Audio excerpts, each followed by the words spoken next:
بسم اللہ الرحمن الرحیم۔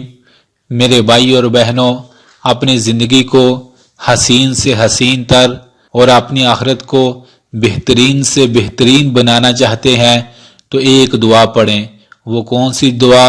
جو سیدنا ابراہیم علیہ السلام نے پڑھی، اللہ تعالیٰ کو اتنی پسند آئی کہ کائنات کے رب نے اسے قرآن کا حصہ بنا دیا۔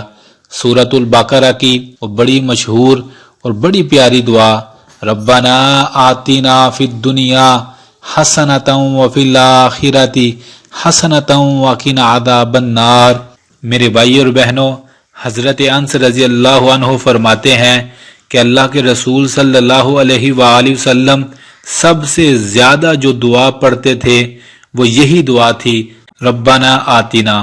میرے بھائی اور بہنوں، اس دعا کو روزانہ زیادہ سے زیادہ پڑھا کریں۔ یہ وہ دعا ہے جو نبیوں نے پڑھی ہے علیہ الصلاۃ والسلام۔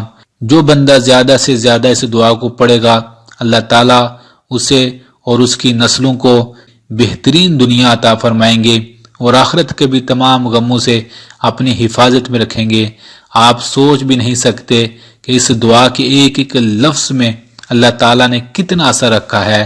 بس آپ باقاعدگی کے ساتھ دل کی گہرائیوں سے چند ہفتے اسے پڑھ کے تو دیکھیں، پھر دیکھیں آپ کا دل اور آپ کی دنیا کتنی خوبصورت بن جائے گی۔